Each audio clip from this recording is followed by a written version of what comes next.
Welcome, everyone.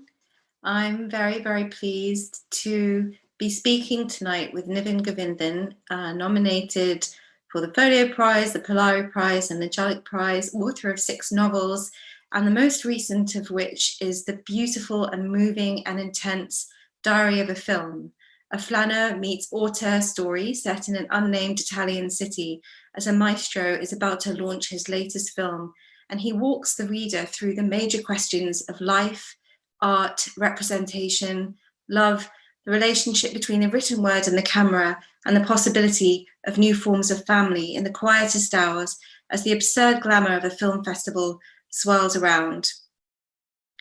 Now, this is a book which for me has already gone to the top of the pile of things that I'm going to be recommending to everyone I meet for the rest of the year. It is an absolutely incredible achievement.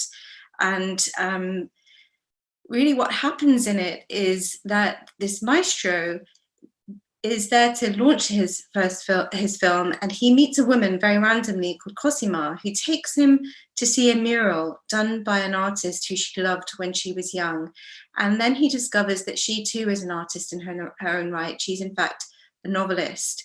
And Niven is going to read for us a little section of the book to start us off, in which they meet. Hello. Okay. Filmmaking had taught me much about finality, how the obsession of a shoot, the freedom and pressure, friendships, or at least the tenor of them at that particular time, all ended. Living was learning to deal with endings in a way that did not hurt you more. The scope of the mural was evident from this distance, something of its form, how it curled outwards from its originating point at the far left, a tornado or cyclone, either trapping or expelling the best and worst of humanity, or what could be ascertained of it from the mind of a 20-year-old child. From a black background, an unknown universe whose energy force was without measure, it swirled into our domain, and into it fell dancing girls, fireside babies, and their newspaper-reading parents, gangsters holding up cars and gap-toothed women rolling out pasta on kitchen tables. There were smoking monkeys and aristocrats with their pants down, fishermen pulling on snagged lines, boomboxes pumping out gloves and belts rather than musical notes, and a jam of cars trailing into the abyss, all emanating from a cloud morphing with time into a plume of smoke, which led to the faintest linear scrawl along the bottom. The skyline of the factories and the ecosystem there. It was the life from this building and those nearby, transposed and commented on in the dead of night over weeks, months. It was extraordinary. It was the heads that were the most striking, geometric blocks that only featured the eyes and mouth, the details concentrated solely in the actions and situations. It separated them as individuals while at the same time bringing them together, his people of the neighbourhood and all the contradictions of the wider city. He did all this in spray paint, I asked. The precision he has, his hand. I don't know what I'd been expecting, feeling too warm and distracted by the depth of our conversation and from the pleasure of simply walking with someone he found agreeable. I stopped thinking about what the paintings could mean and the resonance they may hold.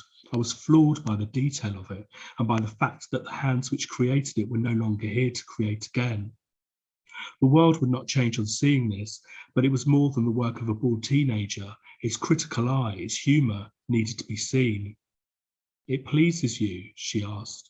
There was a note of childish hope in her voice, betraying the cool of her posture as she sat at the newly opened table and smoked a cigarette. I'd moved closer to the mural to examine its detail, looking for signs of one idea leading to another, not so much the genesis I was after, but more the sequence of events. It comes from an editor's mind, the mindset I still had on just completing the film. I was forever looking for joins. I pressed my fingertips into the wall and then my hands.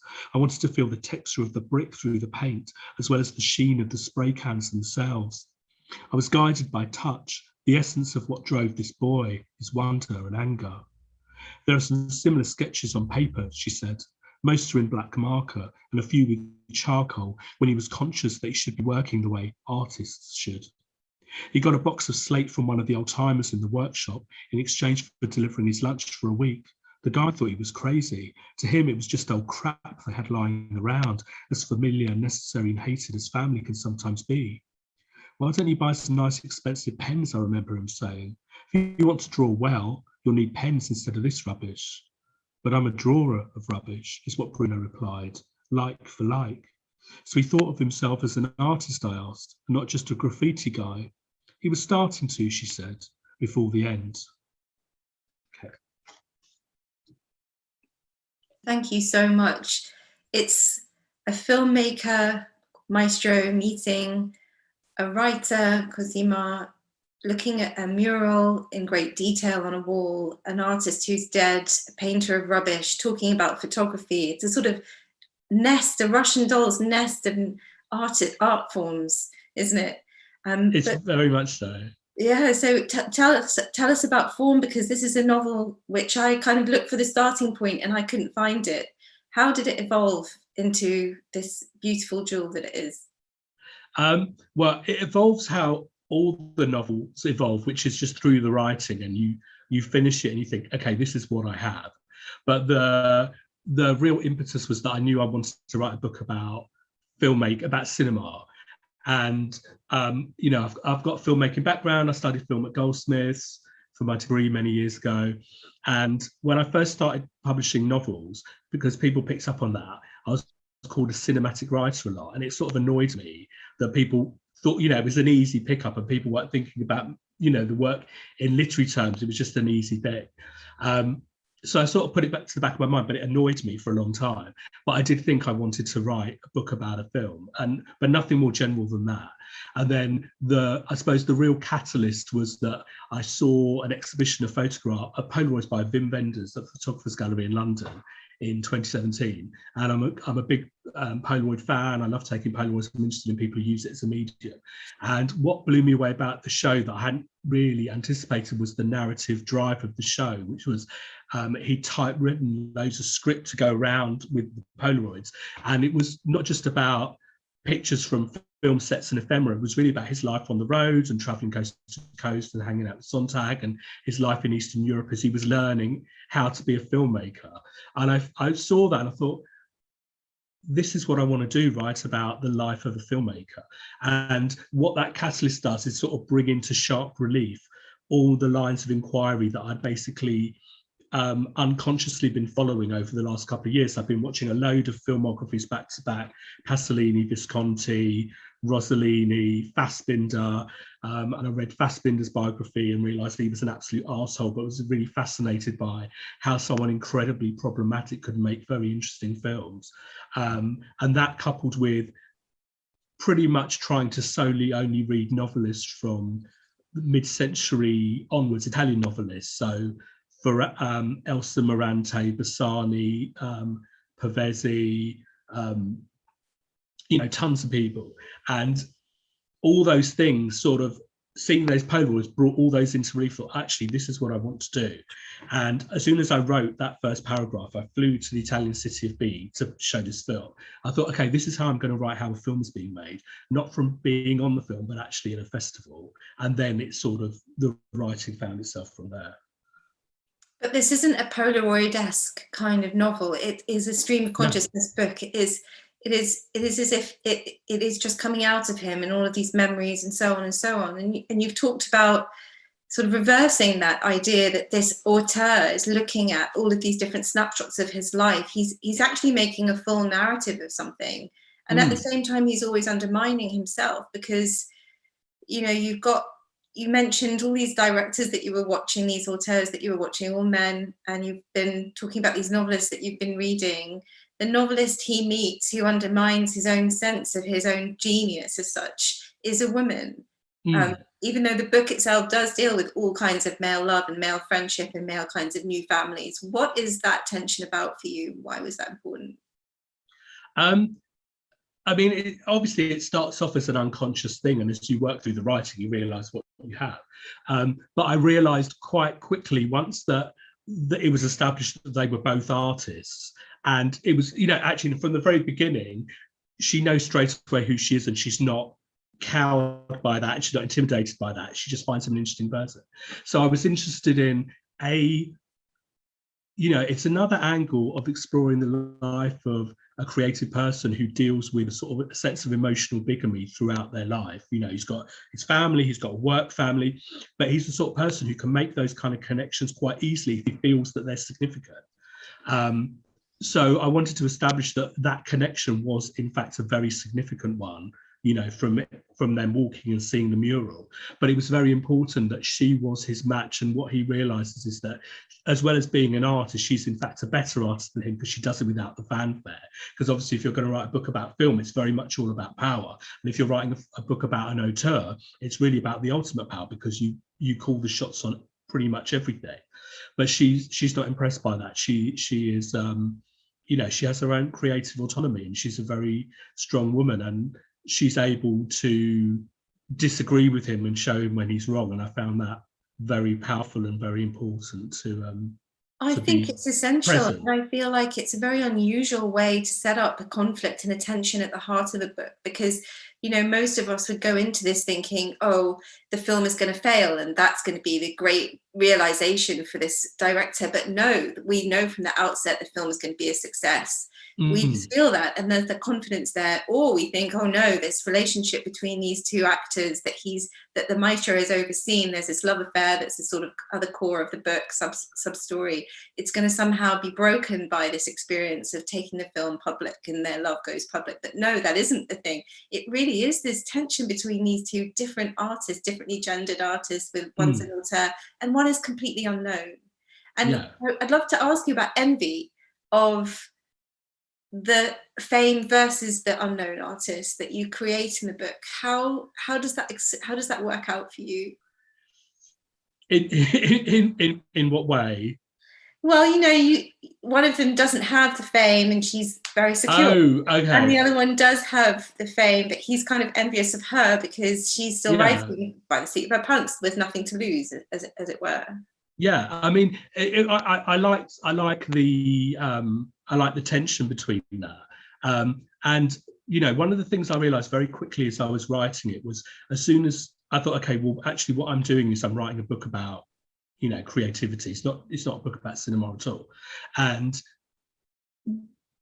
when I finished my fourth novel, All the Days and Nights, which was a book about a portrait painter, I felt it was the first time I finished a book where I felt there was something completely unfinished personally in terms of my own lines of inquiry. It was like something I couldn't let go for a really long time, but I couldn't articulate it and I couldn't work out what it was about that book that I didn't want to leave behind. But I felt very strongly that this was the point that I wanted to stop thinking about books as being separate bodies and to start to think about creating work that linked each other in some way. They weren't sequels, but were looking at, had a similar line of inquiry. And obviously I wrote a book in between these two. There's a 7-year gap between the writing of these two books, which was completely different. And when I started writing that book, This Brutal House, about queer protest, I thought that would be the thing, and it wasn't. So when I started writing this, I thought, okay, the penny drop. This is what I'm doing, is I'm trying to create a series of books about makers, people who create art. But what have I learned in the 7 years that gives me a slightly different line of inquiry than the last one? And this was the line of inquiry that actually I wanted it to be a much purer dialogue about, and a very uncynical dialogue about, what it is to create work, and then what it is to be around other people who create work, and if there's mutual respect there, if there's envy there, can the power imbalance between two differing artists who are both as talented as each other, where does that lead? Yeah, I feel like you've skirted the question a little bit, because what I'm really asking you, I suppose, is, this thing about when I see your writing and I see the books you produce and the way that you write, when you send them out into the world, and then you're already interested in the next thing, and you seem to approach each one as if it's just falling in love, almost like falling into the next relationship, and here is the relationship that you send out into the world. Okay. But people don't write like that. People don't publish like that. There's all this anxiety that comes out when you publish a book. But okay. You're right. Your maestro sort of has this lovely line where he's like, reached the level of security that he knows he's going to be remembered. And she doesn't have that. She's going to be forgotten. Yeah. do you prefer that idea that one should think and write as if one's going to be forgotten, or do you want that feeling of it's okay, I'm going to be remembered? Well, I think I'm probably far more from Costumer's camp in terms of I'm driven because I want to keep creating work because I don't know, if the work will ever stick. So I come from that a little bit more. I think, the difference between, and I talk about this a lot in the book, the difference between film and writing is it comes with far more fanfare. So he has a certain level of security. It could have been about a writer, but it wouldn't have worked in the same way. There is a certain kind of solidity and legitimacy to the mythology of an auteur creating work that there isn't with novelists, I don't think. So it's sort of about the sort of tension between that. But my sympathies or my natural inclination is closer to Cosmos in the sense that I two things really. I write from the sense of not necessarily fear of being forgotten, but just the need to keep creating work, just to get on and do it. And actually not from a sense of ego, but just the fact that I need to keep moving forward creatively. I love that. But I don't think about the idea that people, that I have, that already there are a set of books that exist.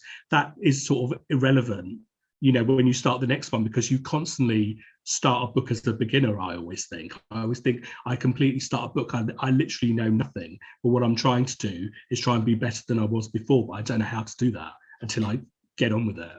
I think there's a humility to that, which I think is really important, no matter how your books are received, or anyone's books are received, or anyone's art is received, that you can then start again as if you know nothing. But secretly, you kind of know that you've learned stuff on the way. And I think what Maestro has learned is that he actually muses on this in the book, which I thought was really a beautiful touch of humility, that novels are the most truthful forms there are. And he actually says that, even though he's this auteur filmmaker and he's made this beautiful life for himself doing this other art form, but do you really think that's true as a writer? I do, because it's my medium, and for me, I find it is the most truthful one. I mean, I think you find truth in every kind of art form, but the irony, I suppose, of the truth of filmmaking is the whole thing is fake, because you are literally creating a physical word and you are putting words in the mouth of people to say. So even if it's the truest expression, itself is it's false. It's true, but it's false. But then so is fiction. Fiction, you make stuff up. So you can go in any direction. I'll always be on the side of novelists first, I suppose. Yeah, I guess it's one in the eye for all those Goldsmith tutors who said you're like cinematic writing when you were doing your films. I mean, one of the things that actually being at Goldsmiths taught me, and actually has stayed with me more than absolutely anything else, is the art school mentality of just creating work, finishing something and getting on with the next thing. And actually that sort of ethic has been really important to me. Yeah, work ethic. Let's talk about that. Do you have a sense of being driven? Yeah, absolutely. Because I've written for so long, I've been doing this for such a long time. And, from when I was like a teenager is when I thought, this is what I want to do. I want to write novels. I don't know how, but I want to write books. So I've just been writing all this time. So I'm constantly driven, absolutely. And also, as a writer who's brown, as a writer who's queer, I kind of really feel that that sort of impetus to keep going and to keep producing work. And sometimes I think, it doesn't matter whether no one reads the next book or whatever. The fact that I can be here and put books out and show, young people, brown writers, queer writers, that you can keep going, and it isn't just about having one book and a bit of fanfare or fingers crossed hoping you can get a book out, but you can stick at it, I find actually more important than, the longer I keep doing it. Yeah, in a way, I think Maestro sort of models that for the two young actors in his film and in the book.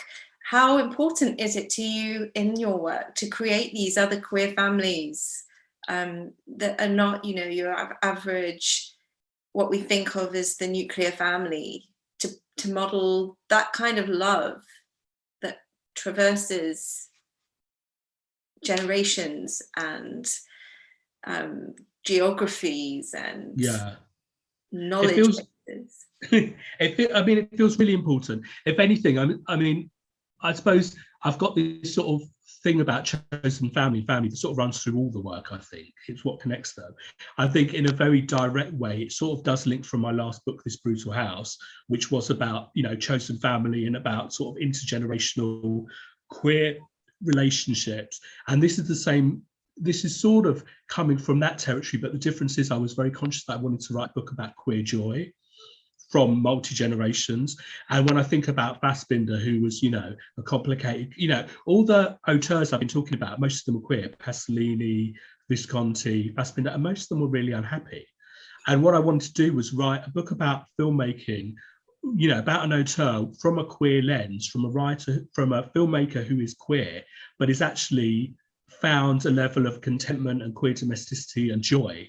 And that felt really important. I wanted to sort of, and it's also, it's a very paternal novel. So you've got someone who is himself a father thinking about what, you know, the significance of what his work might mean to his own child and how his own child might see his, you know, his whole circus, and how, you know, whether he will be proud of that circus, whether he'll think it's foolish.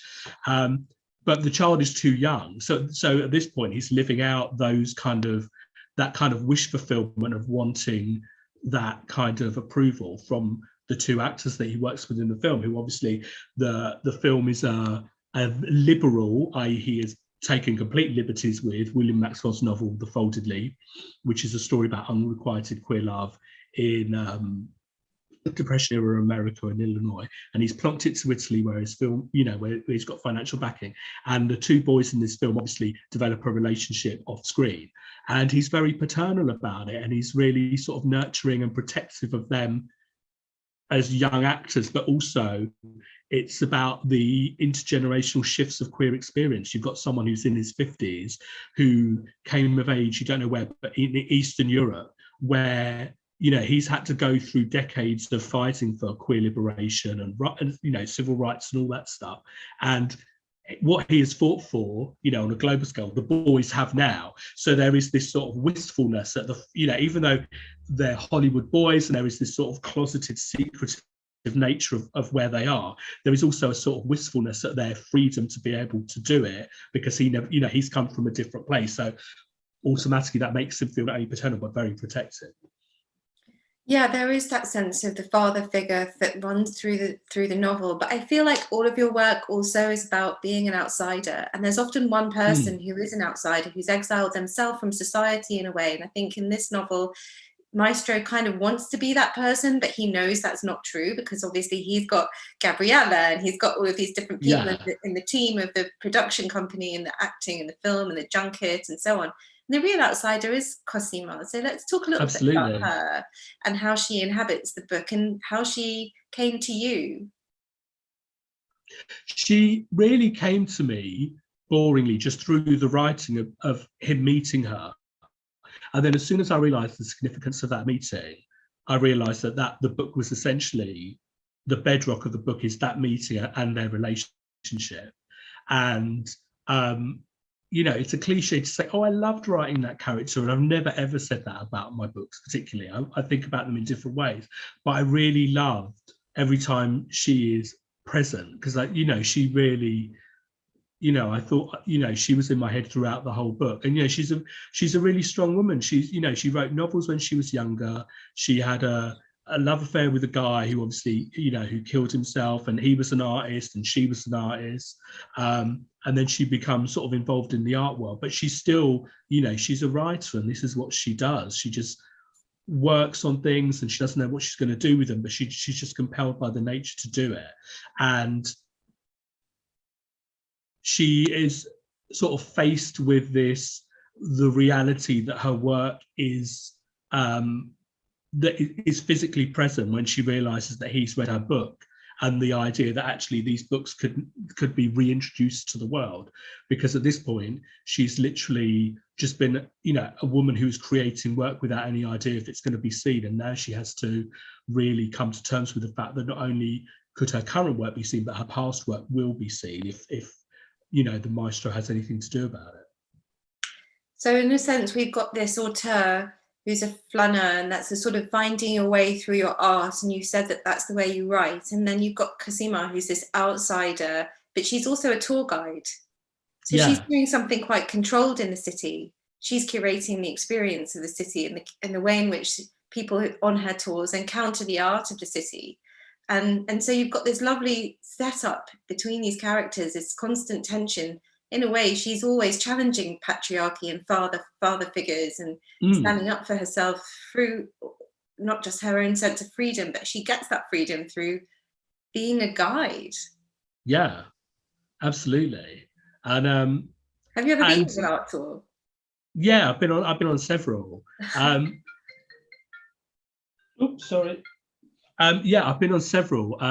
There's difference between being in, on city tours and going around museums, but they're both quite similar experiences, because you really put yourself in the hand of someone who leads you and chooses what to lead you to. And I find that really, I like the experience. I like the idea that you can give yourself over and entrust yourself to really be shown things and challenged, and I really love it. So we had a question that was sent in to us for tonight, which really links into what we're talking about, and to ask you to talk a bit more about how you see walking and flâneurie and moving images and film connecting in a new way today, because most of us, if we're writing or we're doing work or teaching or something, we've been sitting down for so long. Would you go back to the still image and photography in a slow pace? How can we make all of these different media that you've got intersecting, how can we make them intersect and not exclude each other? How can we make their specificity more experimental for us now? How can we make them speak to us differently now things are opening up? Wow, that's a big all-encompassing. I'm not sure. I mean, for me, I always think about where the connections are, and I think being outdoors, I find very helpful in terms of the process, and taking photographs outside, again, I find helpful to the process. I think it's really about, for me, it's about just finding ways to connect that just give me this kind of ongoing sense of movement when I'm static. And one of the things that kind of links all my books is this kind of, there's always a sense of movement. People are always kind of on the move. They want to, they want to kind of shake something off in some way. So I think about those things a lot, I guess, in terms of how things intersect, but sometimes they don't intersect. Sometimes they really jar and they don't mix at all. So it's really about looking for me, it's about mining obsessions. And when you start mining obsessions, that's when you kind of make conscious and subconscious links between things, because you realize your patterns of behavior in terms of what you're looking at, and all those kind of things. Yeah, I think you just touched on something that's really important to the book, and you've been mining obsessions, but the book's so detailed, and maybe it's that obsessiveness and mining of obsessions that brings that detail to life in the novel. And yet it felt like it wasn't researched, it just came out of all of the knowledge you already have. Do you think you could have written this book any earlier in your career? I could have written this book, but it would have been a different book, because it wouldn't have been a book about writing. It definitely wouldn't, if I'd have written this book instead of All the Days and Nights, the portrait painting book, it wouldn't have been this book. It would have been a completely different book. It would have been far more just about film. And I can't really explain how I did it this way, but when I started writing it, I realized it was, as much as I wanted to be a book about film, it wasn't a book about film. That was just the umbrella. It had to be a book about, making work, and that would actually have to involve me mining how I work, and to be sort of, honest about it, and not, that's why it feels like an uncynical book to me, because actually, in a lot of ways, I'm being really honest about how I work and why I work. I think that's a really good way of putting it. It is a deeply uncynical book, and I think that's what makes it so moving. There are so many times in this novel where I just caught my breath because, you know, grief has been such a presence in all our lives for the last 18 months almost, and it is completely ongoing. But the grief that you capture in this is a different quality. Can you talk a little bit about that emotion and its importance in your work? I suppose in a weird way, grief is like an anchor sometimes. And, you know, when I think of, you know, Cosima, you know, her grief is really the anchor that has kept her going, but at the same time has really, you know, pushed her into the direction of staying as an artist. You think, actually, if Bruno was still alive, maybe she wouldn't be an artist now. You know, who knows where she'd be. So you get the sense of that.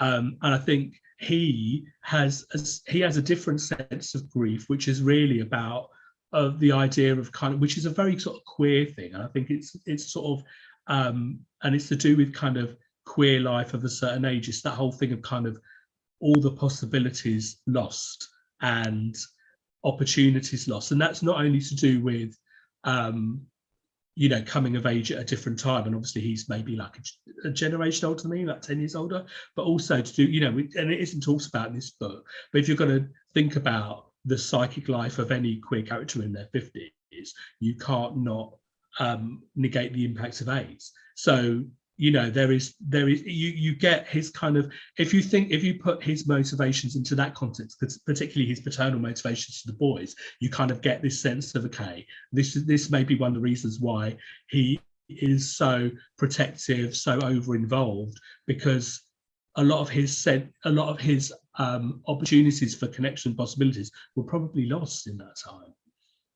And he also has this ego as well. He doesn't want them to see him as the dinosaur he says he is. Yeah, of course. But then that he's a middle-aged guy, and he's a middle-aged guy who wants to be with the young kids, and he wants to be seen as the cool kids. I mean, that's what happens. And also the other thing that I find interesting is that, you know, he's come from the book is about a series of sort of flailing in a grey area. He's come from one artificial environment, finishing the film, and he's now in the artificial environment of the festival. But that space, that sort of liminal space, is really about the grey area of what happens now? What am I going to do creatively?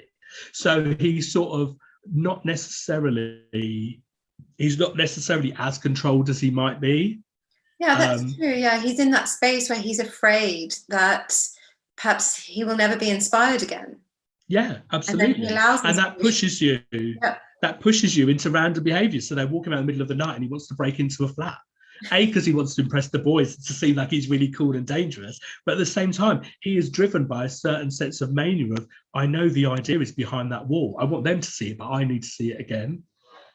Yeah. Have you ever suffered from that sense that the idea is behind the wall, that there's a block that you have to get through? No, I've never thought about it in that sense. I just normally think about it in the sense of, because books take, you know, X amount of time, some books take a couple of years, some books take 4 or 5 years, whatever it is. You're working on one particular idea, but you still have other ideas about other things, and you see great films, or you see great art, or you have life experiences, and you file all those things away. So as I'm literally finishing a book, I just start to allow my mind to unlock a bit, and I sort of think, what have I been thinking about recently that has really been on my mind? And I just allow myself not to panic and just, you know, let those things kind of come to the fore of it. So I don't necessarily think of, I need to scrabble and get behind the door per se. It's more about being patient and knowing that it's going to come, but I don't know when it's going to come. And all I can do is just keep, you know, I'm governed by reading. I mean, really, I couldn't write if I couldn't read, and, you know, I get through a lot of books. So just by, you know, keeping reading and just sort of just being open to stuff, and then that's what sort of sparks something. Yes, it's like to remain uncynical and to write uncynically, you have to have that openness. You have to keep reading and keep looking at art and approaching art with a sense of wonder. It's pretty hard to maintain that. It takes work, doesn't it? I don't know. I mean, I think, you know, I always have respect. I have respect for everyone who creates work, even if I don't like that work, particularly, you know, writing and film, because we all know how hard it is. So I always want to read something and to be blown away. You know, I always love starting the year thinking, oh no, I like ending the year where I look at all the books I've read over the year. And I think this time last year, I didn't know this person. Now I've read, 500 books by that person because there's something that spoke to me, or, I love that sort of sense of discovery. And I think a lot of, in terms of my own writing, about that sort of level of generosity in terms of where my books can take you when you finish, in terms of where are those wormholes. If you finish this book and you read William Maxwell, amazing. If you read Bassani, if you saw, I don't know, Christoph Zanussi film from the late 60s, fantastic. Where would that take you next? I have to say, I did have a list of all of the references in the book, but when I finished the book, I just went back to the beginning and started it again. Because I just wanted to have that feeling again of just opening something and thinking, I just know I'm going to fall into this and just be in love for the rest of the book, and then come to the end, and you just want it all over again. So first of all, thank you for that generosity, but also, how did you know when you'd finished? Because it's such a jewel. It's like such a small book. It's so intense and contained with this nested structure. Well, I knew that the book would just be the arc of the festival, and that was it. I had a sort of a day, sort of midway through, and I thought, well, what would happen the day after? When if they will go back to their other worlds. Well, that's not what this book is. This book is this moment, and actually, weirdly, even though it feels it's actually quite a complicated book, but my initial thought was, when I first started writing it, because this Brutal House had been such a long book to write and incredibly complicated structurally and with so many voices, was that actually I wanted to write something really, really, really simple. And it didn't necessarily turn out that way, but I did know that I wanted it to be short. And once I knew that it was only going to be at the festival, I always have this sort of second sense why I know when it's finished. You just know. So yeah, and it's your job as the writer to say when something's finished. It doesn't matter whether I can't remember who did it. There's a couple of people who've done it, who've ended novels mid-sentence. I love that because it's massively frustrating, but I love it's the the authorial authority saying it's finished. That's it. That's what you get. I like that. Let's talk about this sentence. The book isn't all in one sentence, but there are very few paragraphs, even though you've got chapters. So there is some sense of time passing, before the film, the presentation of the film, and the aftermath of that, towards the next thing. And yet this stream of consciousness, how did that evolve for you? Did it just come out that way, or did you work on that to find that form? No, I wrote it like that.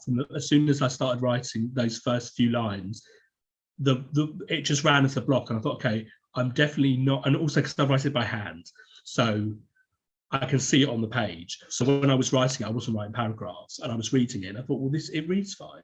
And A, I hate paragraphs, and B, I wanted it to feel, because it's a first person voice, so it's like the voice in your ear, so it is sort of stream of consciousness. It's very professional, it's very intimate and immersive, and I wanted to really break down the wall between the interior world and the artificial environment of walking around the film festival. And I think a lot now when I'm writing, or not a lot, but I'm aware as I'm writing it, especially because I write by hand, is how it looks on the page. And so when you're looking at reading a novel and you're looking at the left hand side, and you can see on the right hand page where the paragraph breaks are, where the speech marks are, it is automatically, it's already trying to drag your attention. You're thinking about when you might want to put the book down and all that kind of stuff. And with a sort of directorial level of control, I didn't necessarily want you to have that. So I wanted to remove all those things. And but you're right, there are each chapter has no paragraphs, it's one block of text, but each chapter, stops and starts quite definitively, so you do get the sense of the time. And I wanted it to feel like reels within a film, in terms of when you get a little sense of sort of mini endings. But yeah, that it sort of had to be that way. And then as I started to write it, I just took a lot of care to make sure the text kind of ran so you could understand who was saying what and how action was moving, so it wasn't oblique. So that was where I kind of paid attention to. But because I was, I write it by hand, I read it to myself every night, so I'm constantly ironing out as I'm working. And when you commit to that kind of form, what you realize is that you can't let your pen run away with you and go into flights of fancy, because it's a very direct form of address. So in fact, the direct form of address is the thing that kind of kept me on the straight and narrow. Really. Right, so it's kind of dictating to you what it's going to be at the same time as you trying to push it in a certain direction. And really, it's interesting for me because the tension in this novel really comes from that sense of ownership, the idea of ownership. And you do set up these really beautiful questions, but the real quest in the book is towards reconciliation, I think. And can we ever possess someone else? Can a director possess a work of literature? Can art ever be fully comprehended by the maker or by the receiver? Can a director ever do justice to a novelist's work? So can you ever see yourself selling the film rights to Diary of a Film? And who would play the maestro? Yeah, I totally can. Because I went to Goldsmiths and I come from that kind of film making sort of training, and that I love I love cinema. So I already understand that the history of cinema is the history of adaptation. So I'm interested in this book, and actually any of my books, turning into films, but it's really about working with the right people. So I'm always ready to work with. I could only work with writer directors. It's the only way it could work, because that way you give your work to someone. If they believe in the work and that I need to do it because it's spoken to me, I wouldn't care if they changed it in 500 different ways, if they had the integrity to do it because there was something in the core of that book that they really believed in. That's the process I'm interested in, because if I wanted to actually see 100% faithful adaptations of my films, I would do it myself. And I don't want to do it myself because everything I wanted to say is in the book. So I'm interested in working with people who aren't ventriloquists, if that makes sense, Yeah. who will find something, essences. And for some people, that is the whole story. And for some people, it isn't. It's just markers. And even the markers interest me if you've got the integrity to do it. And you can show me how that would work. I'm sort of imagining. I'm not precious in that sense at all, actually. No. It's really about working with people who are interesting. But in film, it can only be a writer-director because you need someone who has vision. It doesn't need to be my vision. I can imagine, now you're talking, I'm thinking, Jane Campion set in Bollywood. Campion's on, yeah, absolutely. All female. Campion would be amazing. Auteur, quite story. I mean, how... Do you know Alice Rohrwacher, the Italian director? She's phenomenal. Ozon, would be wicked. I mean, there's kind of a whole list of people for sure. And you talk about ventriloquism, for me, like each of your novels contains themes. Obviously, they're linked by this idea of making work, and outsiderness and that grief of, in Brutal House, the loss of family and finding family in AIDS and those dilemmas of New York and the fragility of that community. And this is a book about grief, but through a sort of reclaiming of joy. And yet they are all so different. So they are acts of ventriloquism where you're switching all of the time. I wonder how long this work stays with you from book to book. They stay as long as they need to. They stay up until I start working on the next thing, really. Because once you have the idea, the next thing that really consumes you, not just when you're sketching around. So when I finish a book, I accept that there will be a period when I just sketch around. So I'm just writing bits, in my notebook, seeing what will stick and waiting for that thing to grip me. Because the kind of, the consuming bit is the important bit. But once I'm there, I've left the last book behind. And obviously writing a new book for me is always it's very much driven by reaction to the old book in terms of I need to find a way to move past that.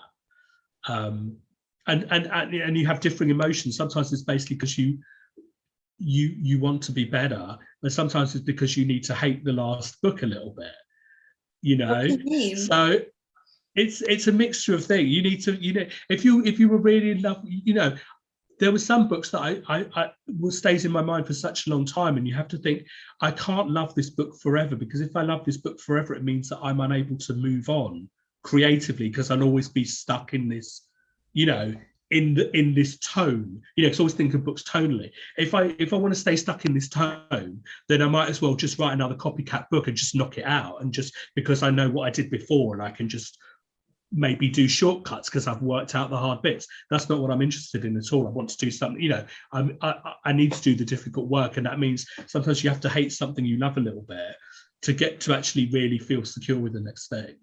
So every kind of act of creation has a kind of death at the end.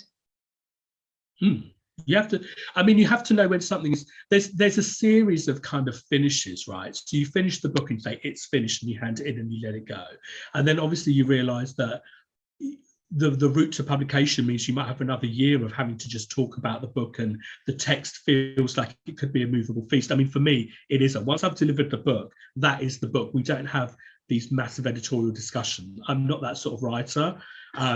It's because I write it by hand, the whole thing is so laborious and it's taken me such a long time. We'll have conversations. I'm interested in notes. I'm interested in clarity. If things aren't clear, that means I haven't done it properly.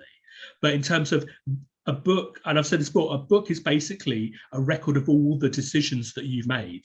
So once I've made those decisions, I pretty much thought them through. So those are the decisions. So if someone says, oh, it'd be great if that character does that, and it's like, well, you can do that in your own book, because I've decided these characters, because it's your decisions. It doesn't matter if they're mistakes. It's got to come from your hand. So you have that sort of ending, and then by the time it comes as a proof, for me, that's the definitive end, because it's now an object. Once it's the object, that is really my sign that I can now kind of move on a bit. Yeah, and these kind of modes of production set you up in your generosity as a sort of role model, as you were saying, that this career of writing for people of color, for young queer men, for queer members of the writing community can be something that isn't just a debut with a lot of fanfare. It can be the next book and the next book and the next book and the next book.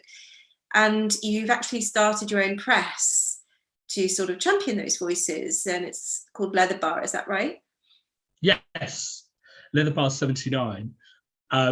So I mean, it's still really early days. I'm really not sure what I'm doing with it, but yeah, I really, it's come from, I would say, more than anything, an extension of my reading, which is, when I'm reading, as we are literally always talking about what books are fantastic and writers you want to read. And for me, this is an extension of just passing books on to people.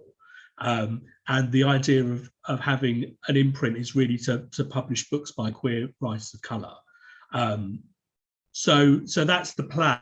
I mean, I'm writing a book now, and that's sort of getting in the way. Once I've finished the next book, I just really want to just sort of really give my time to it, because if you're going to do it, you have to really dedicate a chunk of time. And because I'm always writing, I've got to accept I'm going to have to stop writing for a little bit to do it properly. Because if you're going to look after the hopes and dreams of a writer, you need to be committed. And it's a really tiny little imprint. I don't even know if it's going to be one book a year or one book every 5 years. Who knows what it will be? It's about,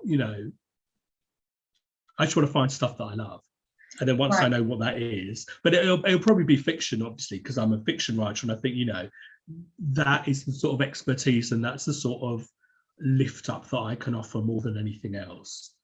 Yeah, I think that's just so amazing, and we need much more of it. You're going to be an editor, mentor, curator, a designer, as well as a writer, bringing all of these different art forms that you are interested in, that you are knowledgeable about and love, together. But there is one thing that we haven't touched on, which I really do want to ask you about, because having got to know you through social media, I know as well that you are a very political commentator, and today's election day.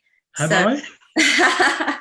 And your writing is political, even though it's wrapped in beauty, obviously, and political writing has to be beautiful in order to have impact. But politics is a big part of life for you, isn't it? Well, I mean, I've said this a lot recently, but I don't think you can be a queer writer of colour and not be seen as political. You can't be a wallflower.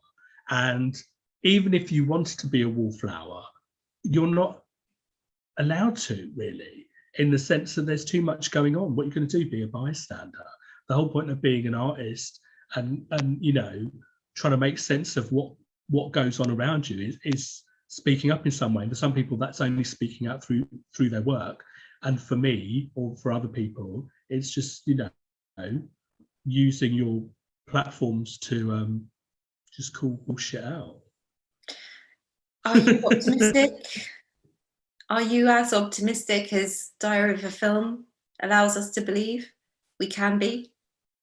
I think there's levels of optimism, and I think it depends on how big a scale you're talking about. I mean, 12 months ago, COVID aside, the big political story was really about the American election, and there wasn't a lot of hope for optimism at all. I wouldn't have said this time last year at all. So it just shows you that optimism does sometimes win out. So who knows? I mean, it's difficult. We're in a really difficult time, and actually, in many ways, I'm less worried. I'm less caught up in terms of what's happening politically. More, I think the cultural shift, I think, is the most difficult thing we have to navigate, both as citizens, but also as creative people, because it's just a really difficult and dangerous time. Yep, and it's going to be, we've heard today about cuts to arts funding, art subjects and so on, and that's going to impact intersectionally, especially queer writers of colour, all of the minorities within the minorities. Yeah, access is such an important thing, and the first people who are going to be affected by the cuts are people who couldn't afford to go to university anyway, and now who might get the grades to go to university aren't going to be able to study the courses they want to study, and automatically just that judgment is going to limit who has access to art, who has access to creating art, and that is really worrying.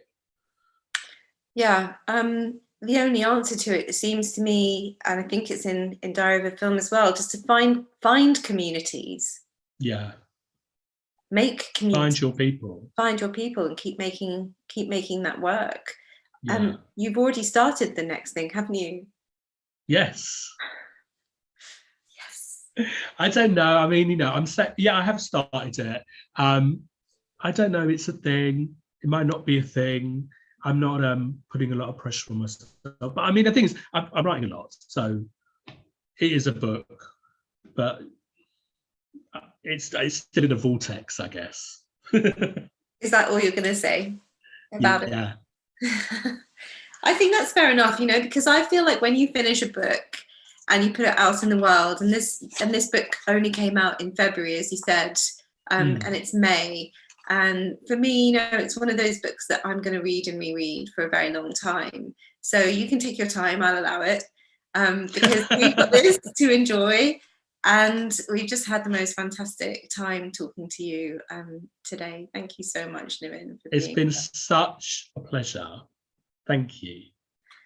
I highly recommend everybody this absolute virtuosic book, Diary of a Film, by Niven Govinden, and it's published by Dialogue Books. Thank you so much, everybody, for joining us, and we will see you at the next NCLA event.